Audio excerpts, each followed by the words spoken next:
Hello, welcome to everybody. This is our first webinar, Future Nut Talks. I'm Teresa Cercos, General Manager of Food Safety, Innovation and Environment of Import Tackle. This webinar, Building Trust, Food Safety to Protect Consumer Health, is in order to explain to everybody that our goal is speaking with our panelists about how we can protect consumer health thanks to food safety. For Import Tackle, as many of you know, because you are our clients and some of you that are presenting this webinar, our suppliers, quality and food safety is a priority. For that purpose, we have developed many programs to prevent and anticipate any risk. For us, and I think for every panelist in this webinar, trust is an essential ingredient to create long-term relationships with all our stakeholders. Trust, in our opinion, is based on three main pillars. Coherence, which means being aligned in what you say and what you do. Transparency and communication to detect the expectation of stakeholders and include them in your programs of development. Leadership and commitment to ensure that your company is working according to customer expectation, as well as having vision to anticipate these expectations. With our panelists, we are going to talk about all these things and many, many, many more. We hope you enjoy this webinar, which I am going to say again that is our first, so we think that everything is going to be quite well. So let me introduce our panelists. Rebecca Fernandez, she holds a master's degree in food technology and PhD degree in biology from the University of Oviedo in Spain. Rebecca joined Food Drink Europe, the organization representing the European food and drink industry, in 2014. She is Director of Food Policy, Science and R&D, and monitors regulatory developments related to food safety, oversees R&D projects relevant to Food Drink Europe, and supports the work of the European Technology Platform and Food for Life. On the other side, we have Bertrand Edmond. He is an IFST Fellow and holds Master's degree in Food Science and Technology and a Master of Business Administration from the University of Bath in the UK. In 1988, Bertrand joined Camden Brie, the world's largest independent provider of scientific, technical, and advisory services to the food, drink, and allied industries. He is membership, ambassador, and personal development on culture excellence lead, helping companies of all sizes and from all parts of the agri-food chain to survive and grow. He won the 2020 BRCGS CEO Europe Award, which recognized his commitment and contribution to food safety, as well as the Heinz Award for Excellence for his leaderships in collaborative CPD for the industry. We have in the third position, Monica Molero, holds a PhD in analytical chemistry and bachelor's degree in pharmacy, industrial specialty from the University of Valencia in Spain. Her career in Import Tackle began in 2013 as an R&D technician, which involved researching, developing, and improving the quality and cost of products and processes. Currently, she is Director of Operational Quality and Environment, ensuring compliance with quality, food safety, and environmental policies. Her team is specialized in a range of scientific disciplines, including pharmacy, nutrition, and food science and technology. Her role includes process management through Six Sigma and agile methodologies and optimization of Import Tackle's customer experience. Well, thank you very much to all the people who is present in this webinar. Irene is telling me that now we are 120 people connected. So let's start and welcome to everybody to this webinar. Well, let's start with the first question. We would like to analyze how company can generate and maintain trust in this uncertain context. Well, the first question is going to be for Bertrand. As an expert in food safety and culture of excellence, how do you think that companies can maintain trust in them? What do you think are our challenges as companies present in this webinar? Yeah, please, Bertrand. We can hear you. Hello. Yeah. Good morning, everybody. Delighted to be with you today. Thank you, Teresa, for the question. As you mentioned in your introduction, to earn that trust, you need to demonstrate that you are doing the right thing. that you are competent and you are in control of your operations. So you need to have a strong, mature culture of food safety.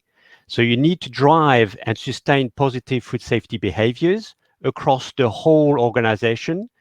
And you need to make sure that everybody is doing the right thing, that everybody is doing the right thing right, and is doing the right thing right at all times, even when you're under pressure or nobody's watching. This is not easy, but it is critical.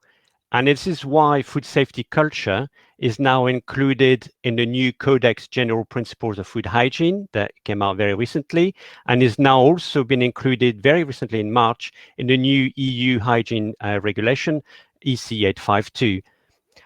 Also in the US, the new US FDA blueprint on smarter food safety has food safety culture as one of its big pillars. As we know, it's also been added to all the commercial GFSI benchmark standards, such as BRCGS, SQF, IFS, FSSC 22000. So in effect, it is mandatory now. You cannot escape food safety culture. It's not a bubble that's going to burst. So you have to assess your food safety culture and have action plans to continuously improve it. You also need to ensure that all parts of the supply chain, upstream from you, so that's all your suppliers, but also downstream, so that's all the distribution, food service, retail, up to down to where the consumer is going to eat the product. You need to make sure that all these parts are also driving the right behaviors, so that the food safety of the product is not compromised before it gets to the final consumer. Interestingly, there's quite a work going on around the consumer because they need to know what the right thing is to do when handling, storing, and consuming that product. One important thing as well is that you need to be agile and prepare to deal with any new challenges. So you need to be aware of what's likely to have an impact on your business, some new regulations, supply chain challenges, disruptions, especially with what's been happening with COVID. And you need to risk assess that impact so that you can take the most appropriate action in a timely manner.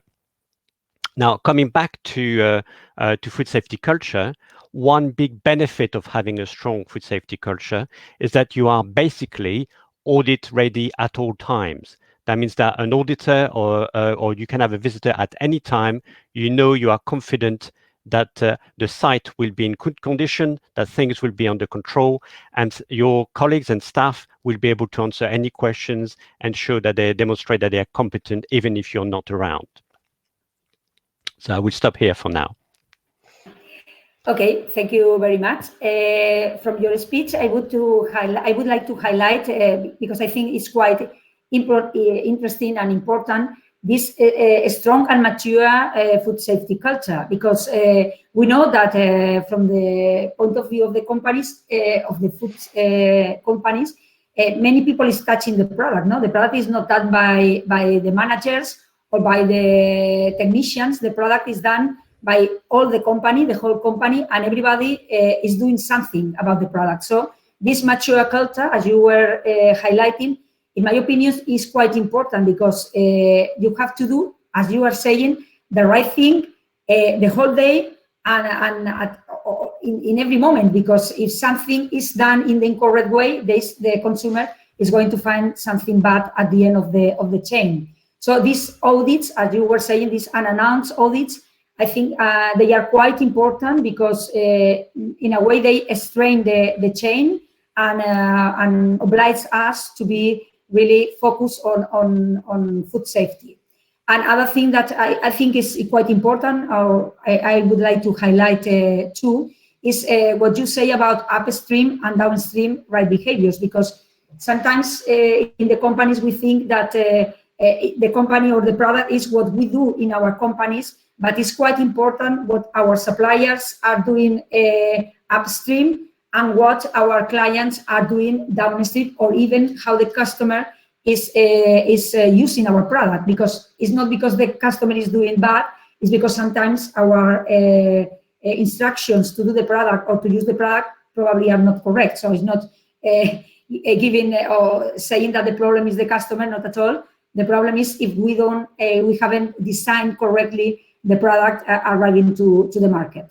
So many thanks, Bertrand, for your comments. We go on with Rebecca? So Rebecca, from your point of view, what is the commitment of the industry in building trust with our stakeholders? And what do you think are our challenges? Thank you very much, and also my pleasure to be here with you today. So from our view, I think food and drink companies as partners in the food supply chain must make sure food is safe. So this is a non-negotiable responsibility and our #1 priority. And to create trust, we need to show that we take this commitment seriously. So for instance, there is a wide array of contaminants in food, and the industry is fully committed to managing them and to partner with policymakers and other stakeholders to find and apply the most effective solutions. So coming back to the point that Bertrand made about upstream and downstreams, just to give you an example, today's food in the EU is safer, of higher quality, and has a longer shelf life than ever before. And to mark the 3rd World Food Safety Day, that was just last Monday, the European organizations representing farmers, traders, feed manufacturers, and food ranking industry and retailers, we reiterated jointly our strong commitment to delivering safe food. So food safety is a responsibility for us as the food and drink industry, but is carried by all partners in the food supply chain, from farm to fork, for the benefit of particularly consumers. And on consumers, I would like also to refer to the results of the Barometer on food safety in the EU that was published in 2019. And it was quite interesting because when it comes to trust for information on food risks, citizens say that they are most likely to trust scientists and consumer organizations. But the trust, for example, on food industries for information on food risks is much lower. So we, food industry, is obviously concerned with how consumer attitudes and concerns related to safety of food products can influence how he or she trusts the industry and the messages it communicates. It is well recognized that this trust is the same that is required for the consumer to perceive the added value of innovations, for example, that we present to them. So for consumers, on our view, food safety is not only a necessity, but is also a key element in building and maintaining the trust in the industry's messages. So I will stop also here. Okay, so from your point of view, or highlighting your some of your words, I would highlight a partnership with policymakers. I think that this is a good point, that we all belong to the chain of the food safety. It's not only companies, not only suppliers, but even policymakers, scientists. I think that this pandemic period even has increased the trust in scientists, because at the end they have gone with vaccines and with different treatments to save our lives. So I think that this trust in scientists during this pandemic time has increased. So I think that another way could be including scientists in our companies in order to build trust, even because if we have scientists, probably we can appeal for this trust of our consumers. Another thing that I have highlighted here is that, yes, according to the EFSA Barometer, if the results are not good for the industry, we have to communicate everything that we are doing in food safety in order that our consumers trust in what are our procedures and our methods in our companies. So I think that these 2 points are quite critical and important for this trust that we are building with our customers. So Monica, tell us about Importaco. As a company of the nut industry, what are your plans to create this relationship based in trust, which is our commitment with the society, please?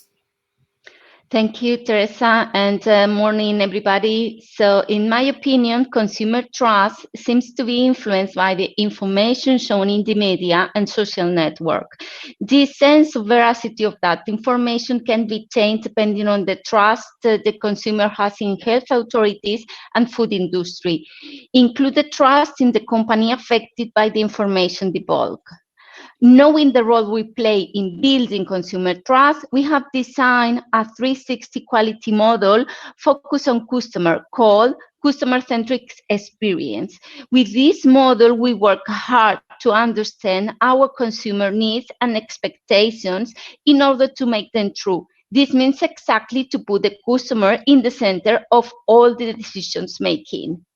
What we achieve with this strategy is to create a good experience for the customer at building trust by doing. For this purpose, we are using some tools as monitoring customer journey, emotional curves, indicator as CSAT, or a 47 customer service. Listening to customer concerns, expectations, and behave according to that help us to be a better company and gives Importaco a big opportunity to build customer trust. Yes, I should add in this point that, well, 2 years ago or 3 years ago, we started with this policy, putting the customer in the center of all our decisions, but not only, obviously, in food safety, because we have been always a company really worried about food safety, and we have been constructing and building up with our suppliers, no, all this system of food safety. But we talk here in the company is being empathetic with the customer and understanding them, but with all the worries, with all the fears, and with all in itself, no, in order to understand how the customer thinks and how the customer behaves. So yes, we have been working on these food safety practices. We try to be transparent with our customers and being really sensitive to the needs. Well, one word that comes to my mind when I think in trust, I was mentioning before, is transparency, because now our customers are demanding more and more information. Many things are happening. They have a lot of information because social media gives us a lot of information. Sometimes it's fake, sometimes it's real, but we are like with a lot of information in our side. So they want to know what they are eating, from where these products are coming. In fact, for example, in our relationship with the client and the customers, we receive many questions about that. What you are importing products from China, what you are importing products from Turkey. So this is something that to our clients is really important, and to the customer. So Rebecca, according to your experience in Food and Drink Europe, what do you think that is the role of transparency and innovation on protecting consumer health? Yeah, I think that what you say is I fully agree with you. I think we are now experiencing an increasing demand, and rightly so, of information where foods come from, how they have been produced, etc. We sometimes feel that food safety is often taken for granted, while we are showing here that it's a long commitment and a big effort for all food and drink companies involved. And of course, we also have a responsibility ourselves in how we communicate risk communication with consumers. For example, when it comes to labeling, food labels are essential sources of consumer information, whether listing, for example, the ingredients of a product or the instructions for the safe handling and consumption of the product. When it comes to innovation also, as IS is evolving, we are constantly revising and optimizing the practices to ensure food safety is guaranteed. And just to give you an example, at Food in Europe, we also develop guidance documents to help individual manufacturers reduce presence of, for example, preventable contamination on foodstuffs. One toolbox that I can mention is, for example, an acrylamide that is an undesirable byproduct formed during heating. And we have published, I think it was in 2019, our latest edition of this toolbox, that is the 15th edition, and reflects more than 20 years of cooperation and investigation on how acrylamide is formed and how to reduce exposure. But yeah, coming back to innovation, I think meeting consumer expectations is central to any food and drink company. So we are constantly innovating to make products that can meet demands, and not just around safety, but also nutrition, taste, texture, and convenience. And for example, food additives can be added to preserve or sweeten a food. Vitamins and minerals can be added to improve the nutrient content.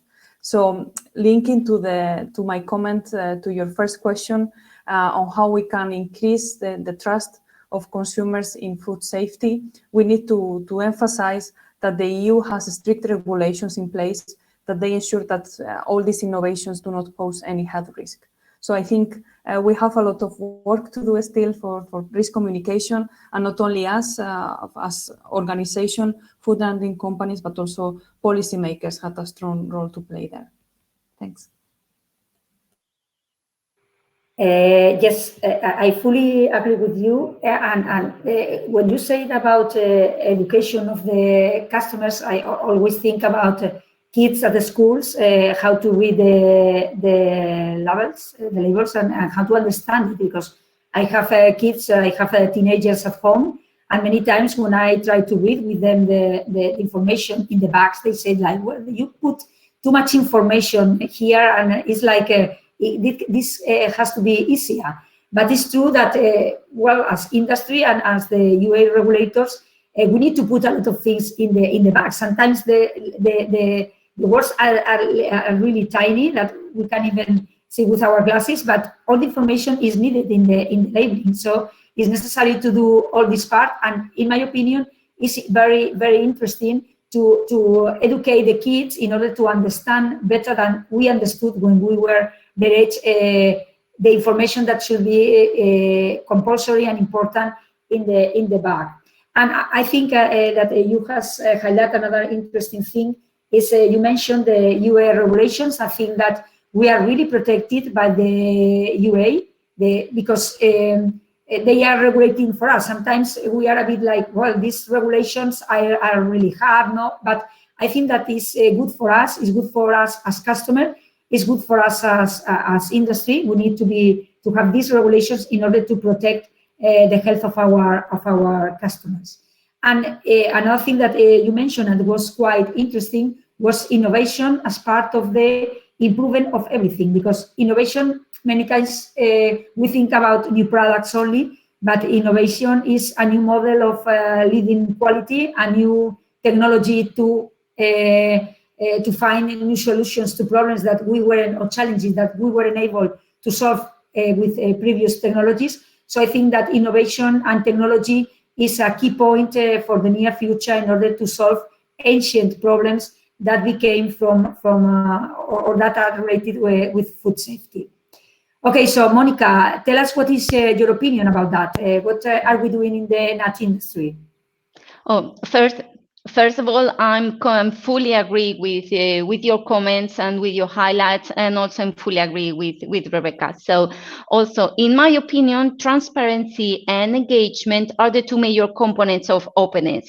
Our customers demand openness, and it's our duty to provide as much information as we can, because people want to know what they are eating, how the product was produced, where it's coming from. So addressing these expectations proactively will be essential to Importaco in order to maintain the strength and trust of our stakeholders. All the EPD and NPD teams, we have to focus in the context of society expectation. In an integrate One Health approach, Importaco Science are working to design products with clean label. That means the highest food safety criteria. So recently, and in order to make feasible their innovation projects, Importaco has just opened its semi-industrial plant. The goal of this plant is to produce the innovative product for fresh launches, like a pilot scale production, in order to design later on new production lines if the product succeeds. So I will stop here. Okay, thank you very much for your comments. Yes, it's true that during this pandemic period that has been really hard for everybody, for industry, for customers, for everybody, we were really committed with this new semi-industrial plan. We opened it in order to work on these new products and clean label products. Even we opened a new factory, Sunflowers new factory, in the middle of the pandemic time, because it was necessary for the customer, and it was necessary for achieving higher levels of everything, food safety and quality. But yes, highlighting this industrial plant that has been launched or opened 2 weeks ago, and we hope that it will be really fruitful for the company. So Bertrand, from your side, Canterbury as technological center has a big experience in innovation applied to quality and food safety. What is your opinion about the role of transparency and innovation in protecting consumer health? Well, just to build on what's been said already, is really important to embrace innovation. Innovation is key to work smarter, and we are very lucky to see a whole bunch of new advances in artificial intelligence, the Internet of Things, sensor technologies, and new analytical tools, and digital technology-based traceability systems, like, for example, blockchain, that are actually improving business processes. And we have now access to new digital technologies that offer the potential to help us to predict and respond to problems when they happen, when they occur. So we can be faster and smarter. Coming back to the providing the information to the consumer, there's also the use of smart labels and connected packaging that we see more and more now that help to ensure effective communication to the end user of the product to make sure the consumers do the right thing when they are actually consuming the product and have clear instruction information. And you can use, there are some QR codes or new NFC labels, so near field communication technology that is used to be able to communicate and provide more information, stories, explain where the product came from, where it was grown, so that you can't cram into a little label. So as a business, you really need to embrace the innovation, ensure your staff, also your colleagues, keep up to date with all the new developments, because they keep happening. So it's very important to be aware and be involved in all the committees and finding out what all the new developments, so you don't miss out and can make the most of them. I like from your speech that you said twice, embrace innovation, no? And it's something that I always think why people don't embrace innovation, no? Well, I know why, because doing things in the different manner or changing things is it's always a risk, no? You always think that doing the things always in the same mode, no? Or always doing the same is easier for you and is safer. But at the end, don't move and don't do new things is what makes you obsolete and is what kills you at the end, no? But it was funny because you said twice, no? This embrace innovation, and I would like to highlight that too. You were going to say something, yeah. But no, it's this question, no? What we don't embrace innovation and we don't embrace challenge and we don't embrace being better and doing things in a different way, no? It's something that we have to think about like companies, as a personal, as people, no? And yes, I frequently always a lot with all these new technologies, because I remember when I was a kid and I was thinking that life was going to be always like it was when I was young. And now you see mobiles doing almost everything we have all our lives inside of the mobiles and all the technologies that we can implement in the companies. So it's amazing the things that we can do in the near future, embracing technologies and embracing innovation. No? And I would like to highlight too, this faster and smarter. I like these two words you say, because I fully agree with that. We should be smarter and faster, because life doesn't wait for us to do things. No, the life goes on, and we need to keep on going. Okay, thank you, Bertrand. Well, one of the critical points regarding food safety is having preventive programs in order to minimize the type of risk that we are facing. As you know, risks are everywhere, and our responsibility is controlling it to guarantee health the health of our consumers. Now, I would like to analyze with our experts what is their point of view on this subject. Monica, how do we analyze the risk of food safety hazards in our nut industry? What do you think are the major risks that we are facing? Thank you, Teresa, for letting me explain that issue. And as you know, in our company, we work on quality items from different points of view. On the one hand, we work on preventive quality, RAS reports, monitoring, emergent risk analysis, and risk ranking, PEM monitoring enhancement, quality by design, and Six Sigma methodology for process control. Predictive quality is the second item in which we work as an emerging category to reduce process-driven deviation based on multivariate data analysis. So we are working on data analysis, creating proactive alerts. We review the analysis of data trends in critical quality characteristics in our sales networking. Some food safety topics we are working on with our customers are allergen management, acrylamide mitigation plans, new toxins, metals, specific virus, and food contact materials. We integrate all quality parameters, defining the quality profile with the customers and what we call quality target product profile. In order to fulfill all customer quality requirements, we work in a cross-functional cell with farming team, origin, and NPD, purchasing teams. Finally, we are also working on exploratory quality, which means to search for new technologies and quality control methodologies to be at the forefront of the process control. I will be stopped. Okay, thank you very much. Yes, from Importaco, it was a high challenge when we started to redefine our quality model with this corrective, preventive, predictive, and exploratory quality. We are facing always new challenges. Yes, I think that you expose quite clearly that we are really focused on food safety and these new technologies and new everything, because we embrace innovation and change. We are changes always. Okay, Bertrand, according to your experience in Captain B, what do you think that there are the major risks in the future? What plans can develop companies to manage them?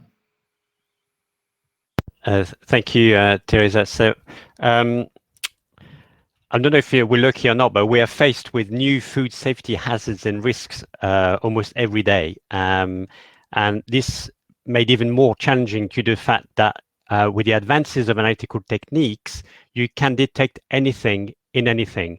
Zero doesn't exist anymore because the analysis analytical methods are so sensitive, which creates quite a challenges for businesses, because they can't say, oh, we didn't know it was there. You can actually see that there was an amount of that contaminant or compound that shouldn't be there in that product. So zero doesn't exist. So what do you do? So the focus now is on having very robust risk and impact assessment and management, so you can prioritize the actions that you need to take, based on the results that you got. You also need to have very effective root cause analysis, so you learn from your mistakes and you do not do the same mistake twice. That's very important. We also have to deal with a very large amount of data, and that was mentioned. Everybody requires a lot of data, and with all the new technology, you get huge amount of data that's thrown at you every day, and you need to make sense of that data. You need to be able to analyze it critically so you can take sensible and robust decision. Otherwise, you're just lost in this data. It's moving from data to information to knowledge and to wisdom, that funnel, isn't it? So data analytics and predictive analytics are now essential skills to have in a business, to be able to read that digital crystal ball that people have been talking about, that new digital crystal ball. That is quite an interesting new word that's been used a lot over the last 6 months or so. Also, one of the big risks that's associated with the Internet of Things and everything being connected in Industry 4.0 is cybersecurity. So that's a dark cloud that's there, and that companies really need to look into, because we've seen so many examples over the last few weeks of companies that have been attacked, have cyber attacks. So with everything being connected and our Internet of Things, Industry 4.0, that's just gone up right up to the list of risk to be aware of. Some of the other areas of particular concerns have been managing allergens, and you touched on that. So especially as there are growing numbers of them around the world that need to be managed effectively. And that includes the communication to the consumer. Dealing with food fraud. I don't think we touched on food fraud yet, but that's huge and is very prevalent.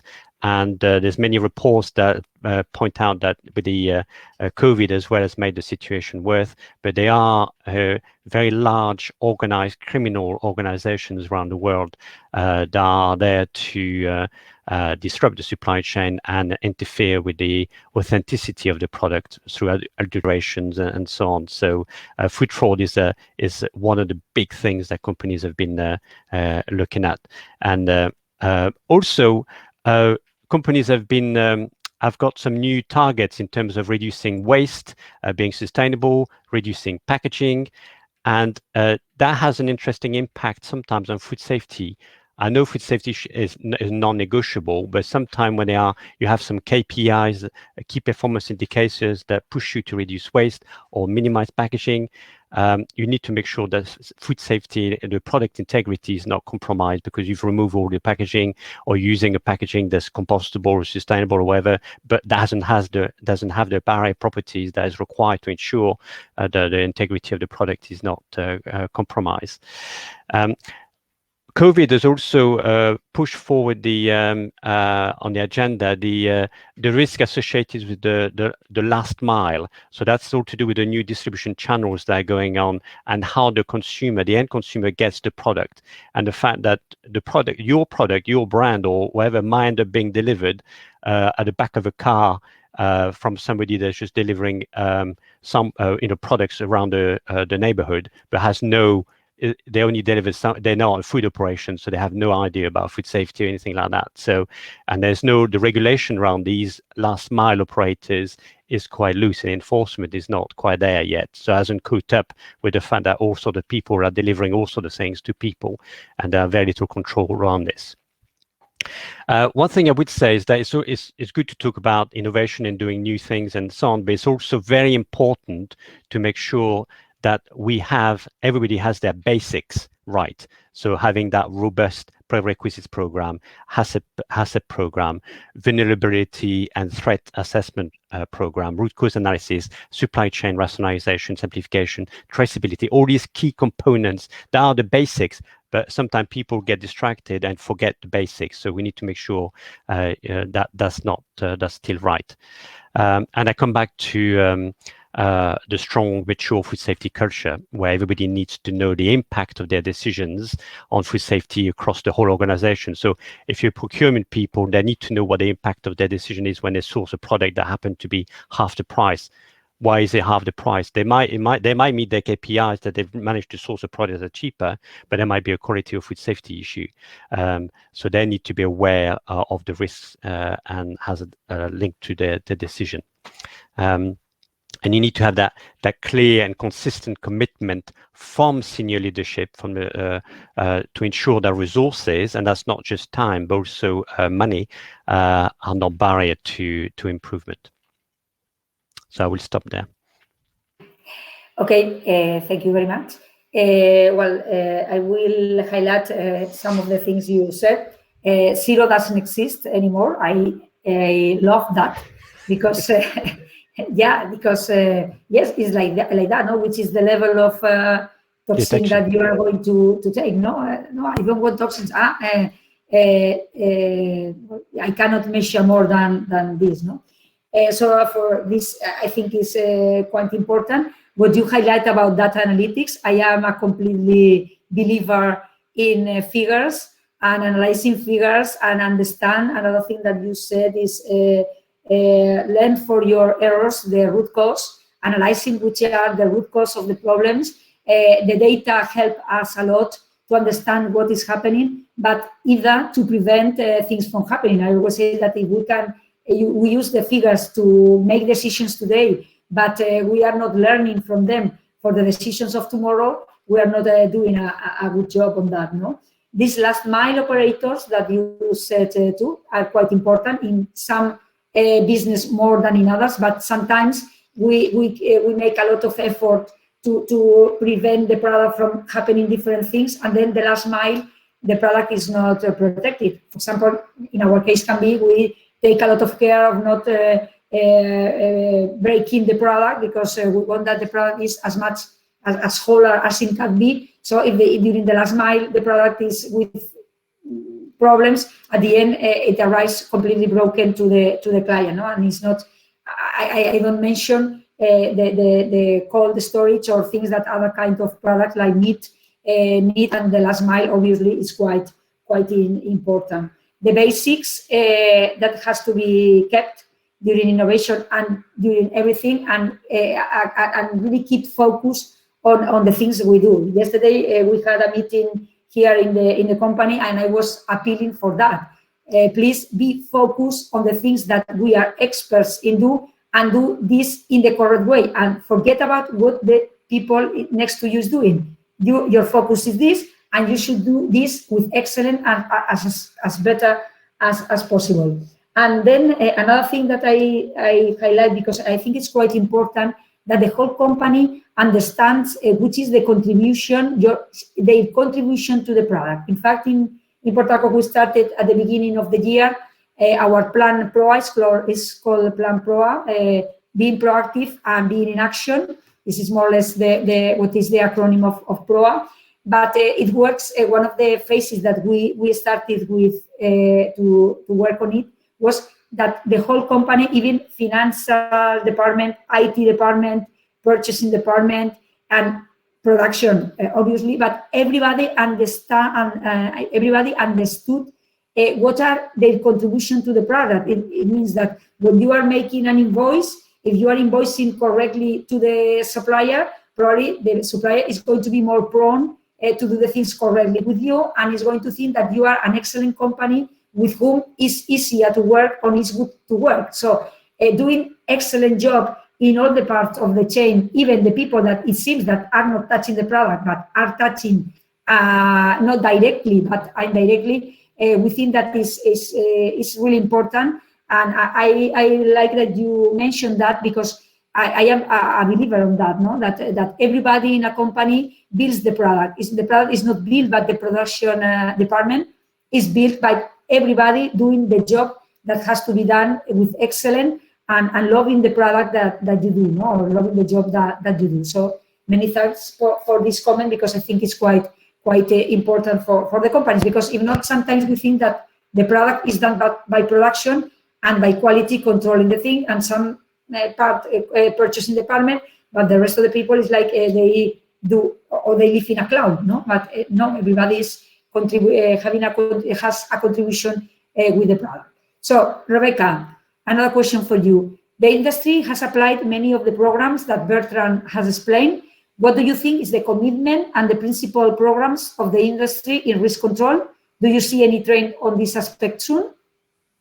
Yes, well, I think that Bertrand really went through everything, so I don't know what I can add. No, it's perfect. I mean, I think you did a recap on the major trends that we can see, the importance of having your systems in place to prevent, for example, food fraud, adulteration, etc.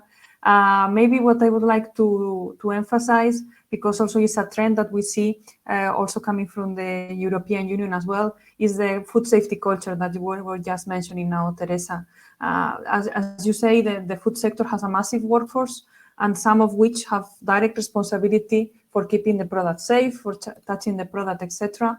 But the efforts of the sector should go further than simply training and managing their own employees to keep the food safe, but to make them understand, as you mentioned, Teresa, the role that they have on this. So I think there is a lot of discussions around the concept of food safety culture. As Bertrand mentioned, it's now part of Codex. We have now a European regulation where companies need to assess will be assessed against the food safety culture. And now the European Union will also develop some guidance to explain how this will be assessed. So I think it's a watch out for us as well to follow this closely, because food safety culture is here to stay, and we need to be ready also, and companies need to be aware. And Yes. Sorry. No, yeah, just to say that it's something that comes from the companies themselves, but we also now see, based on these regulations and codex, that the policymakers see the need to accompany these companies on these efforts.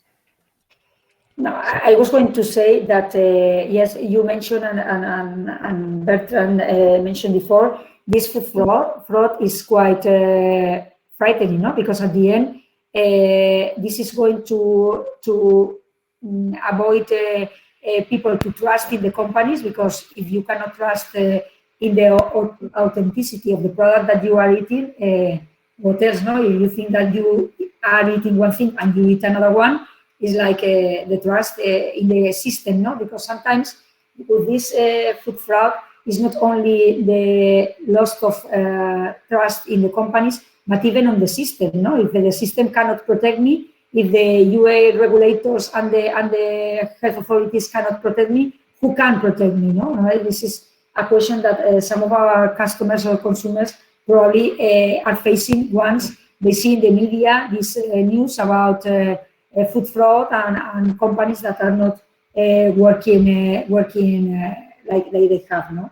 And yes, this food safety culture, I always say that many times to the workers, no, the co-workers, that you should treat the product as you expect your product you eat should be treated. I mean that you are a consumer too. It's not that you don't consume anything. You consume products. You consume. I always say we do nuts, but other people is making yogurts or making bread or making other things. So what you expect as a consumer is what you have to deliver or to put in your product, because it's not a job that we can understand, because we are consumers either, no? So this food safety culture sometimes it's like it's easier to understand, but sometimes it's easier to practice. It's not easier to practice, no? It's not easy to practice. Yeah. So and so, Teresa, also it's something that you need to work on all the time. It's like being an athlete. You know, you can't, if you stop training, you just you get your fitness goes down. So it's relentless. You always have to communicate, make sure it's top of mind. And what we see also working with many companies on their food safety culture programs is the areas where companies are struggling or find it harder to be as good as they should be is to do with training, to make sure they have the right training, pitch at the right level for the different kind of people they have within the business, in terms of making them aware of the risk and hazards, food safety risk and hazards that they need to be aware of, and the impact of their actions at all levels. So it could be from the senior leaders to the people on the plant, people at dispatch, logistics, so they understand. So training, the fact they exist, pitch at the right level, that's enjoyable and memorable, so that's effective, and that's quite hard to get right. And the other aspects that companies find quite hard as well sometimes is to reward or incentives for positive behaviors, good behaviors, because it's quite difficult to make it very personal, because we all as individuals we are all completely different. So one size doesn't fit all. You need to have very specific program for different people, because you know, you might enjoy going to watch a football match, but you might not enjoy having a day off, or you enjoy different things. So what will motivate you as an individual is quite different. So getting these incentives and rewards right for individuals or teams is quite tricky, because as you know, all your plants are quite different, made up of different kind of people with different drivers. So these are quite challenging to get right. It requires a lot of time and effort. Yeah, I fully agree with you, because many times we have thought about these words and how to do it ethical, balanced, and sometimes we have, for example, we have different factories in different countries of the world. We have factories in the UK, in Italy, in Turkey, in Poland, in Spain. So cultures are different, and what is good for someone is not good for the other one. No? So I think that this is a tricky point. It is one really. Very true, and very true. And understanding your colleagues work, because if you and what people do sometimes is use the marketing skills or communication skills of their people that they have, within their company. They usually work on external communication or marketing, understanding their customers.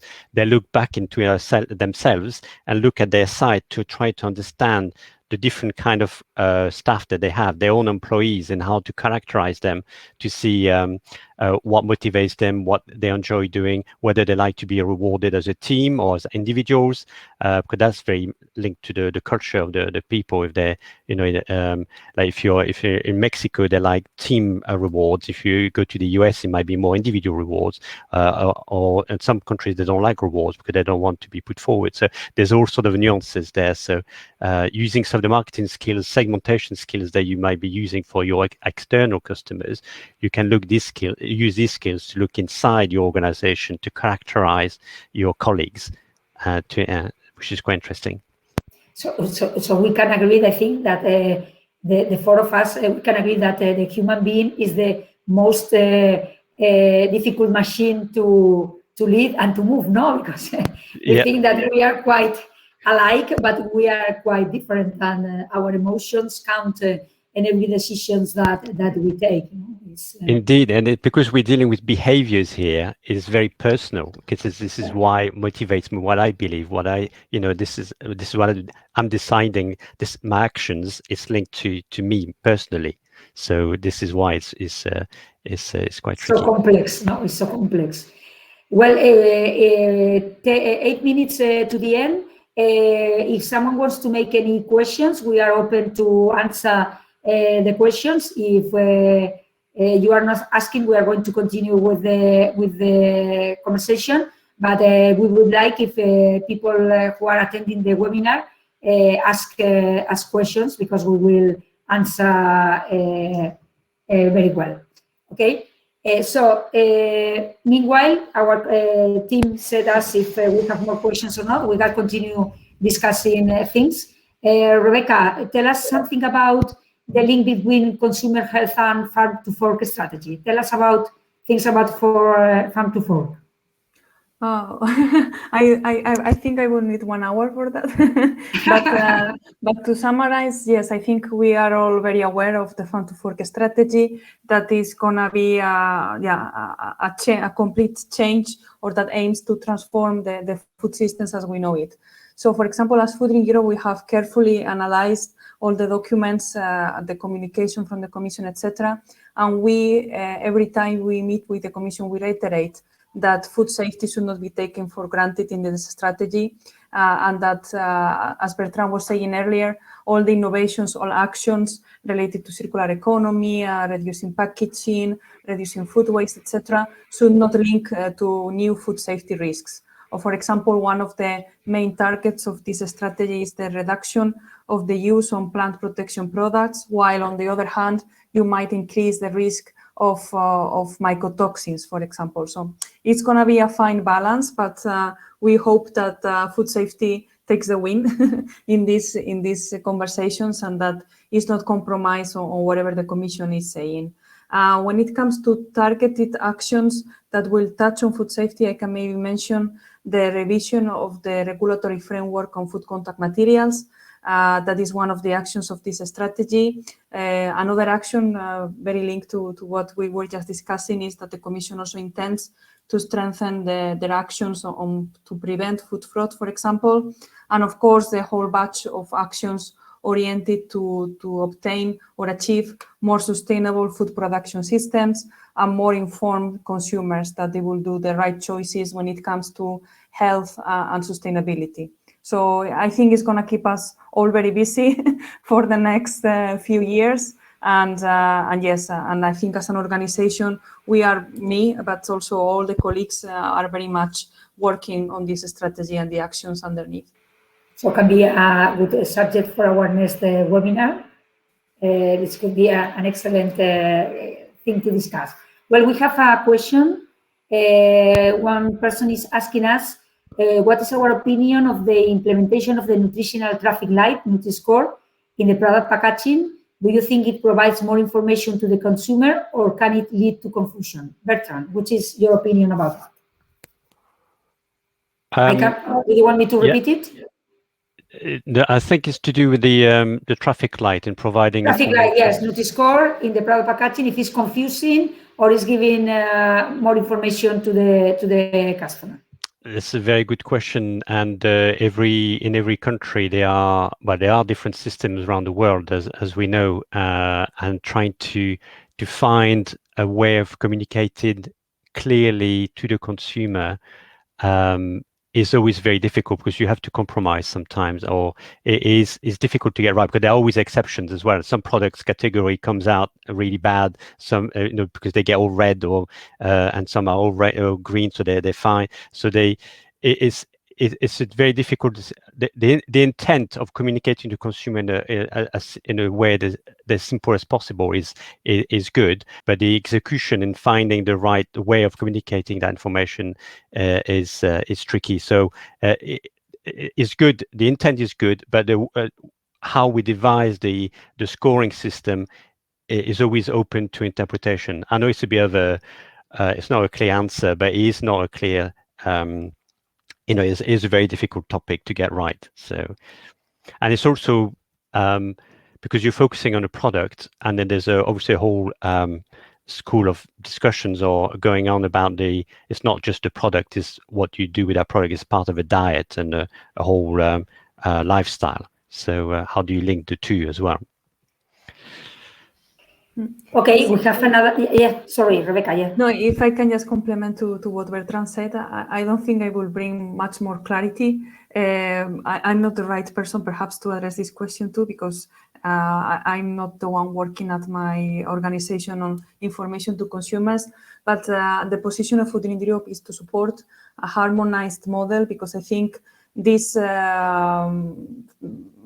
several different systems that we can see in different countries is not helping anyone, and it's also a barrier to the flow of goods within the single market. So I think our position is to favor one harmonized system across Europe, but the question, I think, as Bertrand said, is which one will be the chosen one, because all of them are different, they balance different things, or they have different criteria.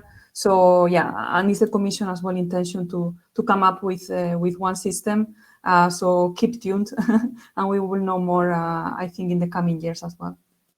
Yeah, and nutrition is one aspect, but you also have ethical aspects. You have the carbon footprint, or water footprint, or energy footprint. So you end up with a whole range of indicators as well to convey to the consumer in a meaningful way, and it can be incredibly confusing because they're not simple concepts.